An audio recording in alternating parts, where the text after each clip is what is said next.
और जी आपकी कुछ और लिखा है? हाँ वो अभी बाद में पढ़ लेंगे। ठीक है। बजट। हाँ देखिए हम लोग शुरू कर लेते हैं बजट। बजट जो है फ्रांसीसी शब्द है। क्या शब्द है?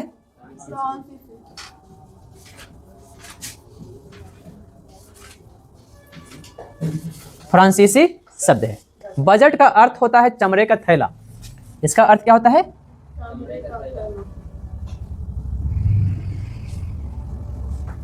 देखते हो पहले जो बजट पेश होता था ना तो वो क्या कैसे आता था?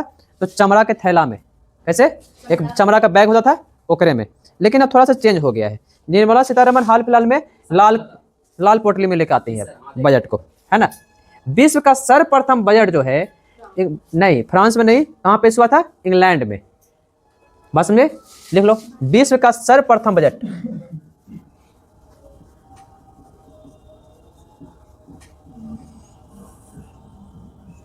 कहाँ पेश हुआ? इंग्लैंड।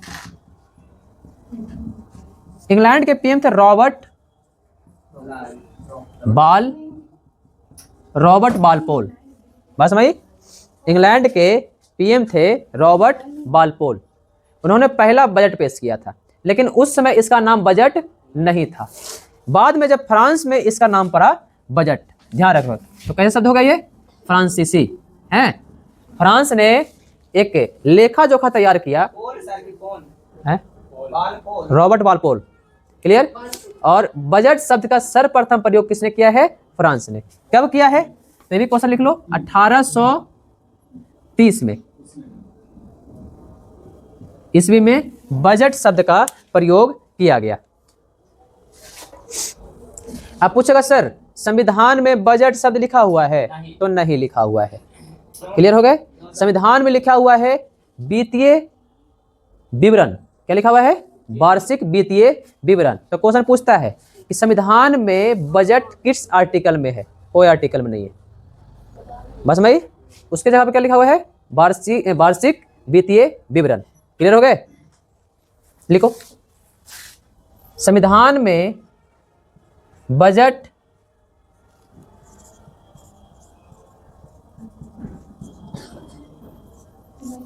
शब्द का प्रयोग नहीं किया गया है। बजट शब्द के स्थान पर क्या प्रयोग है? वार्षिक वित्तीय विवरण। क्लियर? हाँ। भारत में प्रथम बार बजट के संपादक जो माने जाते हैं उनका नाम है जेम्स विल्सन, है ना। लिखो, भारत में पहली बार बजट कब पेश हुआ? कब पेश हुआ भाई साहब? 1860 में, 18 फरवरी 1860। बात समझिए, किसने किया? जेम्स विल्सन ने। पूछा किसके परिषद में?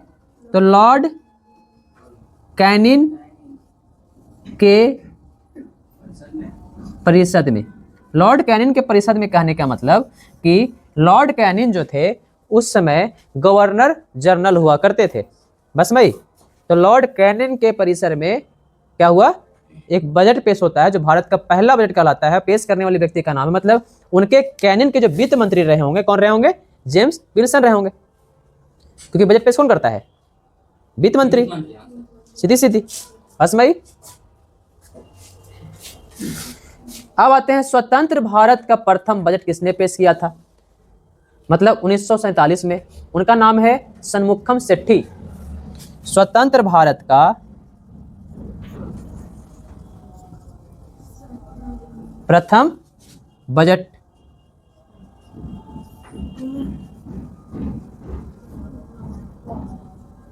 सन्मुखम सेठी। क्लियर? सन्मुखम सेठी ने स्वतंत्र भारत का प्रथम बजट पेश किया। कब किया? 26 नवंबर 1947 को।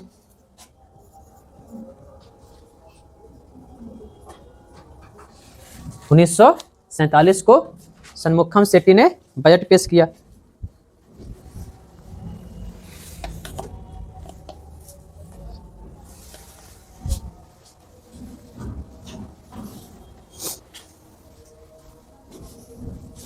क्लियर। अब पूछेगा गणतंत्र भारत का प्रथम बजट किसने पेश किया? गणतंत्र भारत के प्रथम बजट किसने पेश किया? तो उस व्यक्ति का नाम था जॉन मथई। क्या नाम था? जॉन मथई। हाँ, गणतंत्र भारत का प्रथम बजट, गणतंत्र भारत का प्रथम बजट किसने पेश किया? जॉन मथई ने।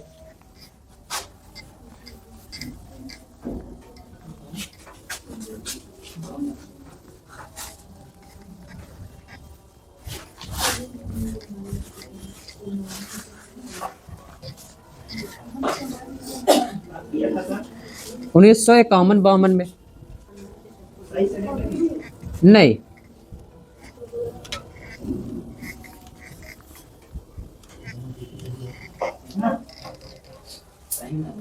किसका नाम बोले सर?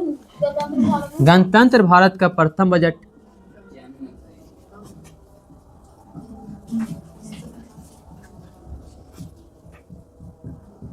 जॉन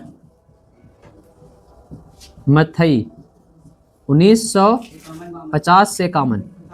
हाँ, क्लियर। उसके बाद क्वेश्चन और पूछेगा कि सबसे अधिक समय तक, सबसे अधिक बार बजट किसने पेश किया है ना? तो अभी तक निर्मला सीतारमण नहीं, इसके पहले व्यक्ति है व्यक्ति का नाम है मोरारजी देसाई। हाँ, सबसे अधिक बार बजट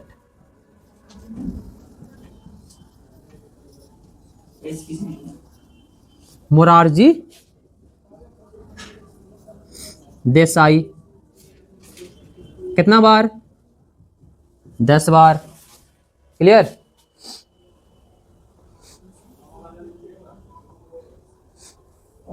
दूसरा व्यक्ति का नाम है पी चिदम्बरम। पहले तो ये थे, हैं? दूसरा है पी चिदम्बरम, है 9 बार।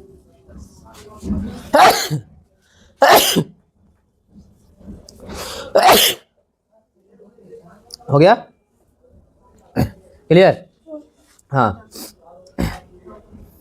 एक क्वेश्चन और आएगा कि बजट पेश करने का समय पहले 4 बजे हुआ करता था शाम में, ठीक है, उसको 11 बजे किसने किया है? तो लिखो यशवंत सिंह। बजट पेश करने का समय 11 बजे किसने किया? नाम है यशवंत सिन्हा।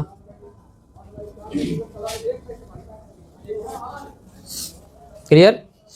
एक क्वेश्चन और पूछेगा कि कौन कौन से व्यक्ति हैं जो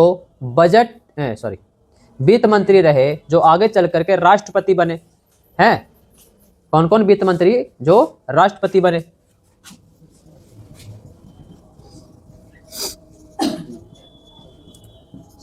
राष्ट्रपति, हाँ बोलो। 1 साल का बजट होता भाई। हाँ, एक है प्रणब मुखर्जी, एक है एस वेंकट रमन। प्रणब मुखर्जी बता रहे हैं, प्रणब मुखर्जी, एक है एस वेंकट रमन। प्रणब मुखर्जी क्या रहे हैं? राष्ट्रपति, और एस वेंकट रमन भी राष्ट्रपति रहे, लेकिन उसके पहले क्या रहे? वित्त मंत्री। ध्यान रखना। अब एक क्वेश्चन ये भी पूछ सकता है कि कौन से वित्त मंत्री थे जो आगे चल करके प्रधानमंत्री बने? वो सिख वाले कौन थे? नाम याद है? मनमोहन सिंह। पहले वित्त मंत्री थे, बाद में प्रधानमंत्री बने। बस भाई। अब एक क्वेश्चन पूछेगा कि कौन से 3 प्रधानमंत्री हैं जो प्रधानमंत्री रहते हुए बजट पेश किए? पोस्ट है प्रधानमंत्री का, लेकिन उसने क्या किया?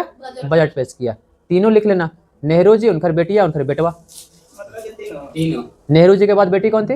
इंदिरा गांधी के बेटा कौन था? राजीव गांधी। बस भाई, याद हो गया तीनों। इसमें कोई दो मत है नहीं। इसको तरीका याद करने का सीधी सीधी है। नेहरू जी के बेटी, इंदिरा गांधी के बेटा। बस समझ हैं। मोहम्मद यूसुफ का नाम था उनका, मुस्लिम थे मोहम्मद यूसुफ। 1945 में बने थे। उसके बाद 6 महीने या साल भर में इस्तीफा दे दिए थे। क्लियर हो गया? तो लिखो 3 प्रधानमंत्री जिसने बजट पेश किया। क्वेश्चन आता है, लेकिन अब क्वेश्चन ये नहीं पूछेगा कि ये 3 प्रधानमंत्री कौन रहे हैं या उनका नाम बताइए। अब पूछेगा कि इंदिरा गांधी ने बजट पेश किया था, ठीक है, तो उसमें वित्त मंत्री कौन थे जो इस्तीफा दिए थे। क्वेश्चन ऐसे पूछेगा। बस समझ ये समझ में आया? जैसे नेहरू जी वित्त मंत्री, जैसे नेहरू जी प्रधानमंत्री थे तो उसमें कोई वित्त मंत्री रहे हो ना, और तत्काल उसने क्या किया, इस्तीफा दे दिया, और नया वित्त मंत्री बनाने का टाइम लगेगा। अब बजट पेश करना है भाई, तो नेहरू जी बजट पेश किए। तो हमको क्वेश्चन पूछेगा कि नेहरू जी किस व्यक्ति के, किस वित्त मंत्री के इस्तीफे के बाद बजट पेश किए। बस भाई, तो 3 प्रधानमंत्री कौन है? 3 प्रधानमंत्री जिन्होंने बजट पेश की। पहला नेहरू जी हैं। अब क्वेश्चन ये पूछेगा कि नेहरू जी ने कब किया था? 1958 में। कब किया था? इस्तीफा कौन दिए थे? इस्तीफा कौन दिए थे? टीटी कृष्णामाचारी।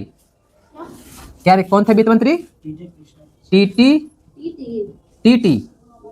कृष्णामाचारी हैं। ये क्या रहे होंगे? वित्त मंत्री रहे होंगे। दूसरा व्यक्ति का नाम क्या है? इंदिरा गांधी। ये कब किए हैं? तो 1970-71 में। कब? 1970 और 71 में।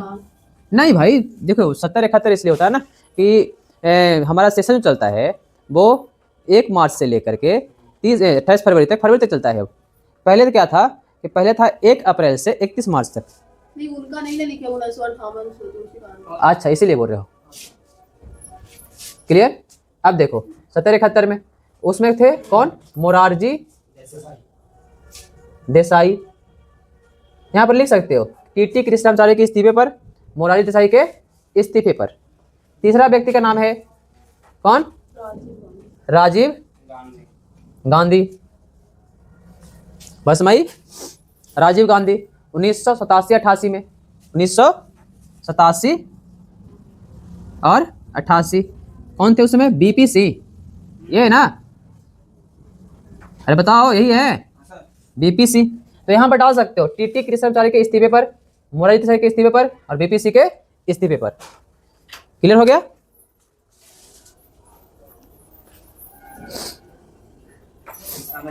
हाँ। अब एक क्वेश्चन और आएगा कि रेल बजट आम बजट से अलग कब हुआ। और दूसरा क्वेश्चन ये आएगा कि रेल बजट आम बजट में मिला कब। ठीक है, तो ये क्वेश्चन है रेल बजट आम बजट से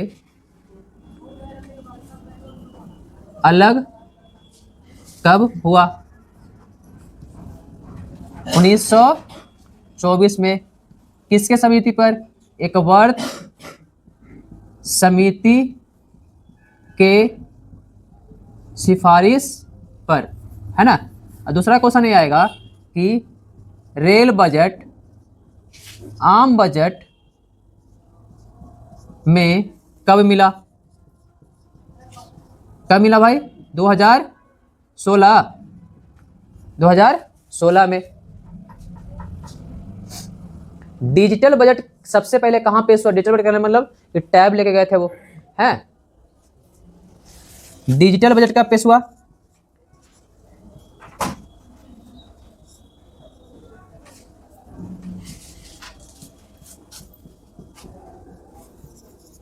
(2021) सबसे पहला राज्य जिसने डिजिटल बजट पेश किया उसका नाम यूपी। क्लियर?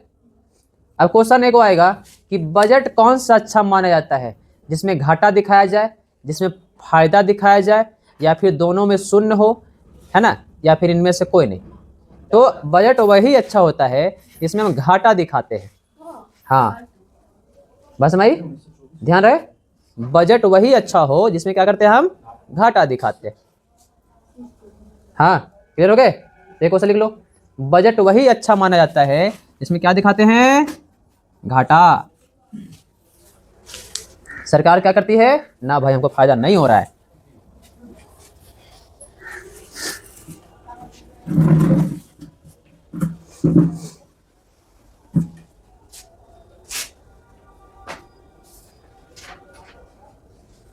तो सब घाटे बोलिए तो सब कैसे हाँ, सर फिर से बोलिए। बजट वही अच्छा होता है जिसमें सरकार घाटा दिखाती है। बजट वाइज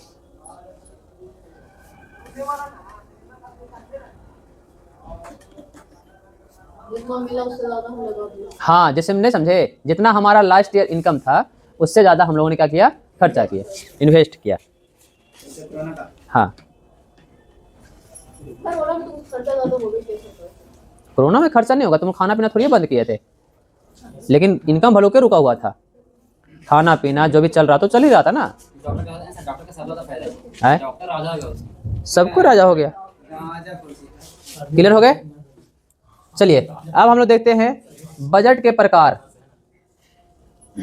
लिखिए, बजट के प्रकार मेन रूप से दो ही प्रकार होता है।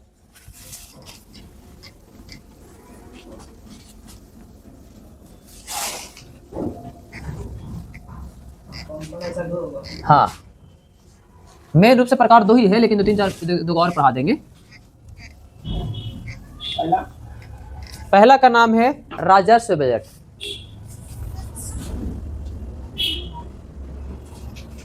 पहला है राजस्व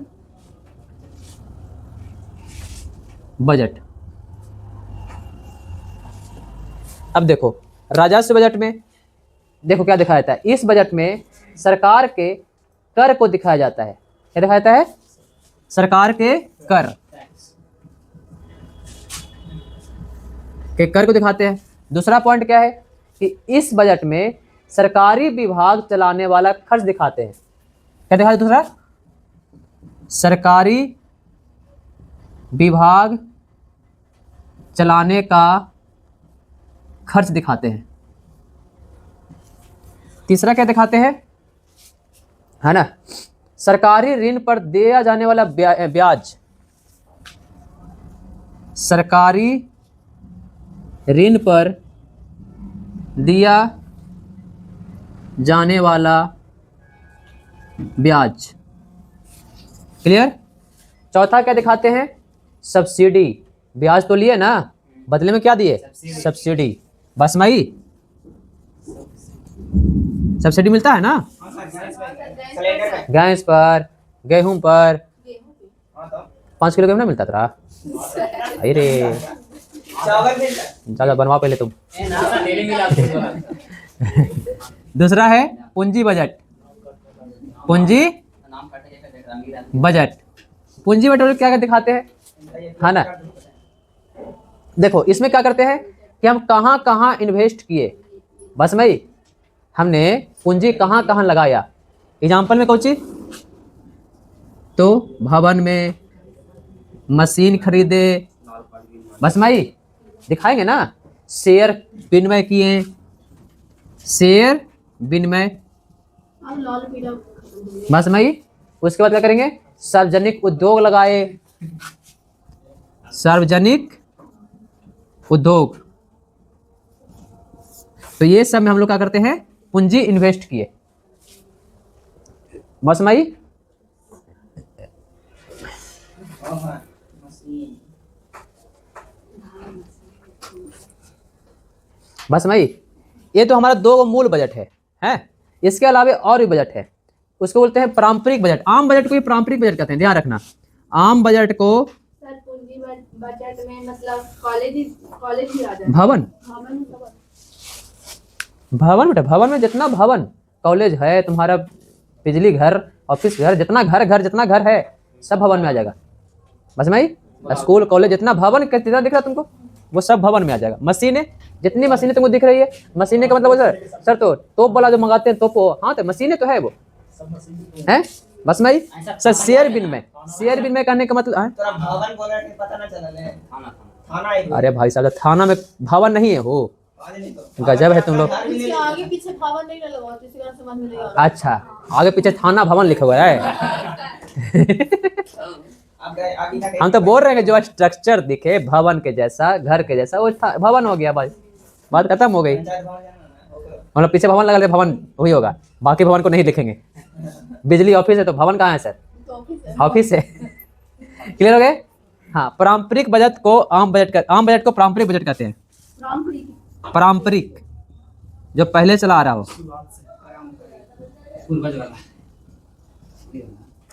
क्लियर? हाँ, इसके अलावे है निष्पादन बजट। थोड़ा सा इसको देख लो। हाँ, कहानी क्या बचता है? निष्पादन बजट, क्वेश्चन आ गया था इससे।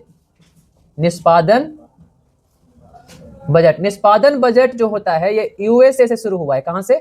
यूएसए से, है ना।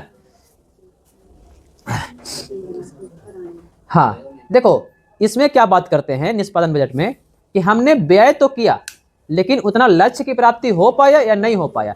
मान लो कि मैंने लक्ष्य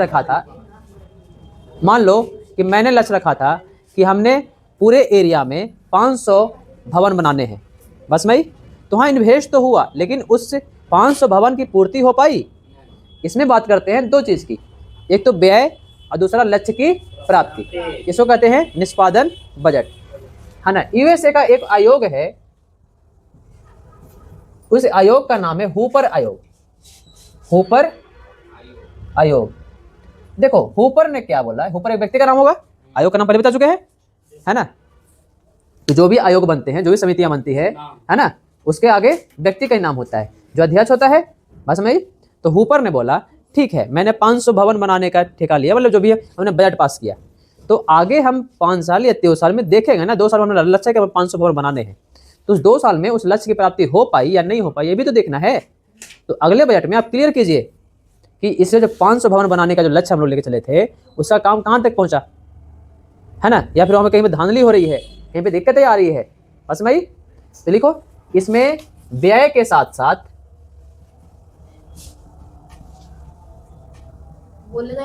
लक्ष्य प्राप्ति की भी बात होती है।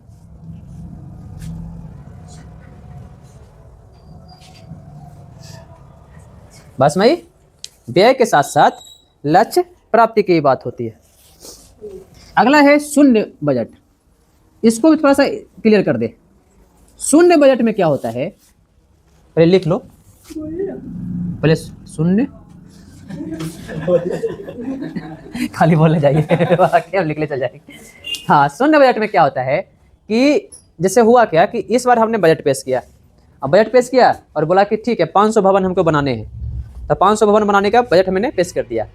अब 500 भवन का जो काम है, मान लो कि 1 साल में आधा पहुंचा, ठीक है, तो उसके बाद हम लोग क्या करेंगे, और मान लो कि उस 500 भवन को और हम लोग को काम करने हैं, मतलब आधा काम और करवाना है, तो वहाँ से एक शून्य ले लेंगे, बोले कि नहीं ये काम को शून्य मान लिया जाए आधा को, और फिर वहाँ से एक और बजट पेश किया जाए ताकि इसका और काम पूरा हो सके। कहने का मतलब कि 1 से लेकर के 100 तक है, तो हमने बजट पेश किया 1 से लेकर के 50 तक का 1 साल में, फिर अगले बार हम 50 को क्या मान लेंगे, शून्य, बस भाई। और फिर शून्य से फिर 50 तक का मैंने एक बजट पेश कर दिया। ये 1 से 100 है ना, तो 1 से 50 और अगला क्या होगा 50 से 100, यही तो जाना था, हैं ये जाना था ना, जाना वैसे था। लेकिन हमने 50 को क्या बोला कि नहीं, हम लोग इसको 2 पार्ट में बांट लेते हैं, 1 to 50, 1 to 50, बस भाई क्लियर हो गया। सॉरी 0 to 50, 0 to 50 और 0 to 50, बस भाई। और इसको हम मान लीजिए शून्य, इसको ही मान लेंगे शून्य, बस भाई। मतलब कि एक किया गया काम को भी हमको क्या मानना है, शून्य मानना है, वहां से एक बजट और पेश करेंगे, वहां से भी काम पूरा हो जाएगा। क्लियर? ये भी किसकी देन है, यूएसए की देन है, लिख लो किसकी देन है, यूएसए की देन है शून्य बजट। इसमें एक पॉइंट लिखो, इसमें शून्य से मूल्यांकन करना होता है, शून्य से मूल्यांकन करना होता है, बस भाई।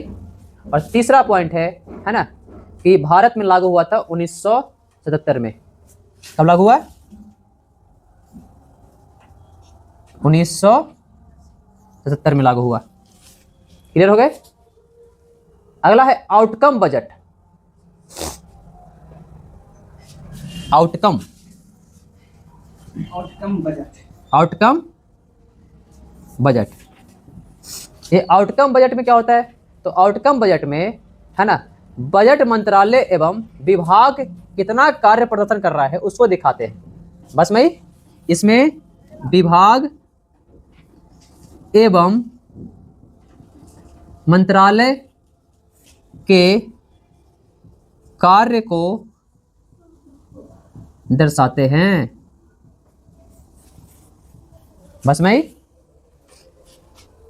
या फिर कितना प्रदर्शन कर रहा है। अगला है पूरक बजट। पूरक, इसको मॉनसून में पेश करते हैं। कब पेश करते हैं?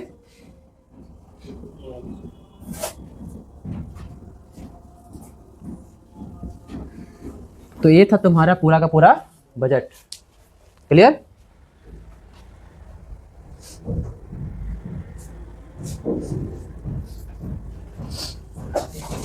थोड़ा सा देख लो, संचित निधि क्या होता है, आस्मिक निधि क्या होता है और लोक खाता क्या होता है। 3 पॉइंट और बचा है। नहीं, 3 पॉइंट खत्म करो, बजट खत्म हो जाएगा। पहला है संचित निधि। लिखिए, संचित निधि। नौकरी करोगे ना तो वेतन यहीं से मिलेगा। कौन निधि से? संचित निधि से। लिखो,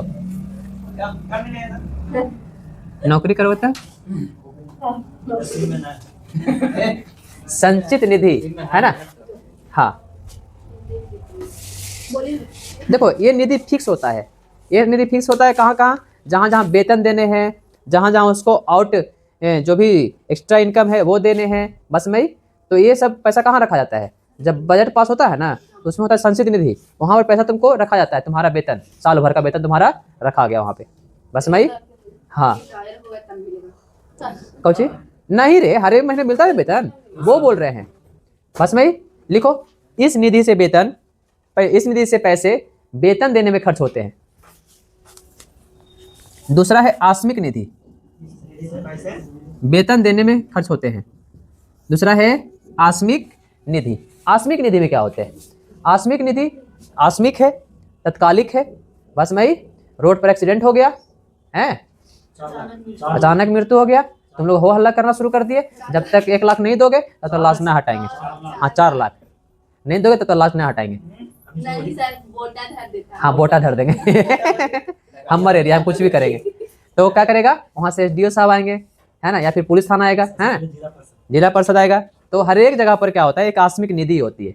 बस में तो ये होता है किसके पास? ये होता है तुम्हारा एसडीओ के पास, डीएम के पास, उसके ऊपर संसद के पास, उसके ऊपर विधायक के पास। बस में उसके ऊपर फिर तो मुख्यमंत्री के पास, उसके ऊपर फिर प्रधानमंत्री के पास। लेकिन ये सबका मालिक जो होते हैं आस्मिक निधि का, ये होते हैं राष्ट्रपति। क्लियर? मालिक कौन होते हैं? राष्ट्रपति। मतलब आस्मिक निधि से मैंने कितना पैसा खर्च किया है ये सारा ब्यौरा दिखाना पड़ेगा किसको? राष्ट्रपति को। बस में तो लिखो, कौन सा खर्च के लिए होता है? तत्कालिक, जैसे बाढ़ आ गया, सुखाड़ आ गया, है कोरोना आ गया। बस में मालिक कौन होता है इसका? राष्ट्रपति। क्लियर?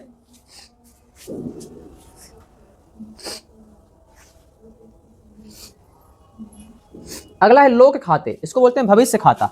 एक होता है लोक खाता, इसको बोलते हैं भविष्य खाता।